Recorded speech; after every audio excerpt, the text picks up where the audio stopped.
मुफ्ती Salman Azhari. Social media पर 2 दिनों से ये नाम काफी ट्रेंडिंग हो रहा है, मुफ्ती सलमान अज़हरी। क्या मुफ्ती सलमान अज़हरी ने भड़काऊ भाषण दिए थे या फिर मुफ्ती सलमान अज़हरी को इलीगली डिटेन किया गया, जानेंगे इस वीडियो में। इससे पहले ये वो वीडियो जिसको लेकर के मुफ्ती सलमान अज़हरी साहब को गिरफ्तार किया गया। हमसे उलझते हैं, अभी तो करबला का आखिरी मैदान बाकी है, कुछ देर की खामोशी है, फिर शोर आएगा। आज कुत्तों का वक्त है, कल हमारा दौर आएगा। लब्बैक या रसूल अल्लाह, लब्बैक या रसूल अल्लाह, लब्बैक या रसूल अल्लाह। करबला का आखिरी मैदान बाकी है, कुत्तों का वक्त है, हमारा दौर बाकी है। ये अल्फाज थे मोहम्मद मुफ्ती सलमान साहब के, जिसकी वजह से उनको हिरासत में ले लिया गया है। गुजरात में उनके खिलाफ शिकायत दर्ज हुई कि कुत्तों का जो वक्त चल रहा है वो किन के लिए कुत्ता शब्द बोला गया है, यानी कि समझने वालों ने खुद को कुत्ता समझ लिया।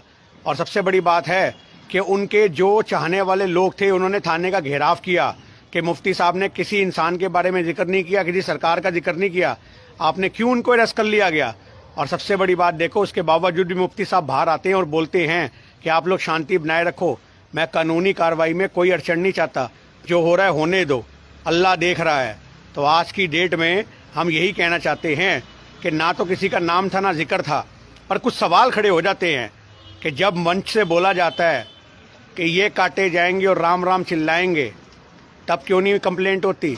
और आपको पता है सुरेश चाहंकड़े जो गोदी मीडिया का पत्रकार है, वो मुफ्ती साहब के ऊपर सूअर की फोटो लगा करके उसको रीपेरेंट कर रहा है।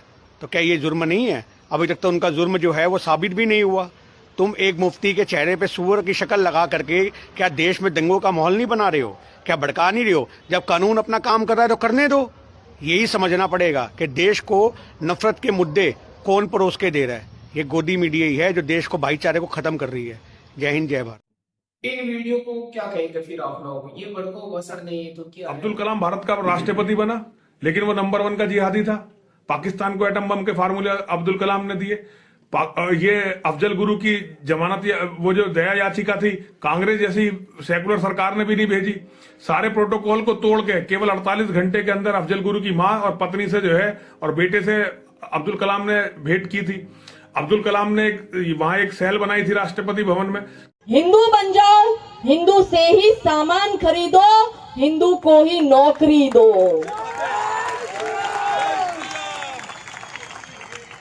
आपका हिंदू भाई यदि 10 रुपए टमाटर महंगा दे रहा है तो 1 किलो की जगह आधा किलो लेना, मगर हिंदू भाई के पास से ही लेना। अपने बेटों और बेटियों को सेल्फ डिफेंस की ट्रेनिंग दो। उसका 5 साल का बच्चा भी काटना जानता है। अगर मुफ्ती सलमान अज़हरी साहब ने भड़काऊ भाषण दिया था तो इन लोगों को कभी भी गवर्नमेंट गिरफ्तार क्यों नहीं करती है? अगर मुफ्ती सलमान अज़हरी साहब का भड़काऊ भाषण है तो एक लीगल नोटिस देना चाहिए था और कानून के मुताबिक उनको गिरफ्तार करना चाहिए था। सुनिए मुफ्ती सलमान अज़हरी साहब के वकील का क्या कहना है। उन्होंने एप्लीकेशन किया था कि इनका ट्रांसिट रिमांड दिया जाए, जिसको हमने अपोज किया और हमने ये भी कहा कि इलीगली डिटेन हुए थे, इनको हमारे को जो नोटिस देना चाहिए बाय लॉ, उन्होंने वो नोटिस नहीं दिया था 41A का CRPC के तहत।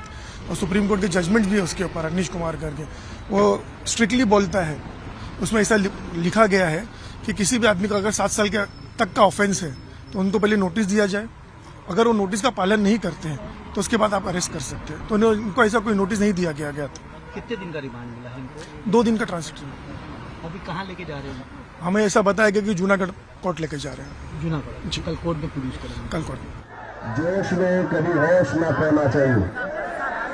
हालात जैसे भी हैं, मैं आपके सामने हूं और अल्हम्दुलिल्लाह आपको मैं बता रहा हूं, मैं कोई क्रिमिनल नहीं हूं और न ही किसी क्राइम पर मुझे यहाँ लाया गया। मेरी तकरीर के मुताबिक जो तहकीकात इनको करनी है वो कर रहे हैं, हम भी इनका कोऑपरेट कर रहे हैं, आपको भी करना चाहिए। और ये जो ट्रैफिक को और ये सब माहौल को जिस तरह से किया गया है, इसके लिए लॉ एंड ऑर्डर का मसला पैदा हो सकता है और जो होगा अच्छा ही होगा, इंशाअल्लाह अच्छा ही होगा। अगर मेरे हक में गिरफ्तारी है तो मैं उसके लिए भी तैयार हूं। और आपकी मोहब्बत का शुक्रिया, आपकी मोहब्बत का शुक्रिया। आप अगर मुझसे मोहब्बत करते हो, हाथ उठा करके बता मोहब्बत करते हैं, तो ये रोड खाली कर दीजिए। बस रोड खाली कर दो, पुलिस के लिए मसला न होने पर। हाँ, बड़े प्यार से, बड़े प्यार से। कुछ 35 से 40 पुलिसमैन सिविल ड्रेस में, सिविल यूनिफॉर्म पे मुफ्ती साहब के घर पे थे सुबह में। हम लोग जाने के बाद में हम लोग ने पूछा कि क्यों आए हैं, क्या है, तो बोले नहीं आप उनको बुलाओ तो ही हम आपको बताएंगे। काफ़ी बार हम लोग ने बहुत रिक्वेस्ट किया कि सर क्या मामला है, तो कोई बताने के लिए तैयार नहीं था। मुफ्ती साहब ने कोऑपरेट किया, मुफ्ती साहब ने दरवाज़ा खोला, उनको घर में एंट्री किया। एंट्री करने के बाद मुफ्ती साहब अंदर बैठे, उनसे कोऑर्डिनेट किया, उनसे बात की, तो उन्होंने ये बताया कि मुफ्ती साहब के ऊपर कुछ 153B का मामला दर्ज किया है गुजरात के अंदर, जिसकी वजह से मुफ्ती साहब ने बोला कि हाँ का दर्ज किया है तो 53 का मामला है। तो अरनेश कुमार के गाइडलाइंस के अकॉर्डिंगली, BKD के वासु के गाइडलाइंस के हिसाब से आप मेरे को 41A का नोटिस सर्विस कर दो। हम लोग आपको जो भी है कोऑपरेट करेंगे, सहयोग करेंगे। आप मुझे जो भी पुलिस स्टेशन में बुलाना चाहते हैं मैं तैयार हूँ, और चाहिए तो आप अभी भी मुझे पुलिस स्टेशन में लेके जाना चाहते हैं स्टेटमेंट देने के लिए, तो मैं तैयार हूँ। तो उन्होंने मुफ्ती साहब यहाँ पे आए, अपना स्टेटमेंट दिया, सब कुछ दिया, लेकिन पुलिस की तरफ से ना 160 का नोटिस दिया गया, ना 41A का नोटिस दिया गया। मुफ्ती साहब का स्टेटमेंट रिकॉर्ड किया गया है, लेकिन अभी तक मुफ्ती साहब को इलीगली तरीके से डिटेन करके रखा हुआ है। कुछ बता नहीं रहे हैं, कोई रिप्लाई नहीं दे रहे हैं, और काफ़ी लोग यहाँ पे मौजूद है। काफ़ी लोग ने यहाँ पे प्रोटेस्ट भी किया, पीसफुल प्रोटेस्ट भी किया, लेकिन किसी की भी तरफ से, कमिश्नर भी आए, एडिशनल CP साहब भी आए, लेकिन हम लोग ने सबको रिक्वेस्ट किया कि सर आप 41A का कंप्लायंस कर दीजिए। सुप्रीम कोर्ट का गाइडलाइंस है, रूलिंग है, जो ट्रांसिट एंटीसिपेटरी बेल 15 डेज़ का हम लोग को मिलता है, हम लोग वो लेके कॉम्प्लाई करेंगे। और जब भी मुफ्ती साहब ने ये खुद सामने से बोला है कि आपको जब भी पुलिस स्टेशन में हमारी ज़रूरत है, हम आएंगे, आपको पुलिस स्टेशन में आपको कोऑपरेट करेंगे, हमारा जो भी स्टेटमेंट लेना है आप ले सकते हैं। लेकिन पुलिस की तरफ से उनको अभी तक के डिटेन करके रखा गया है, किसी से मिलने की इजाज़त नहीं है उन्हें। सुबह लगभग अब 8 घंटे हो चुके हैं, 12 बजे उनको घर से लेके आया गया था, 8 घंटे हो चुके, लेकिन अभी तक के कोई भी कोऑर्डिनेशन नहीं है प्रॉपर तरीके से।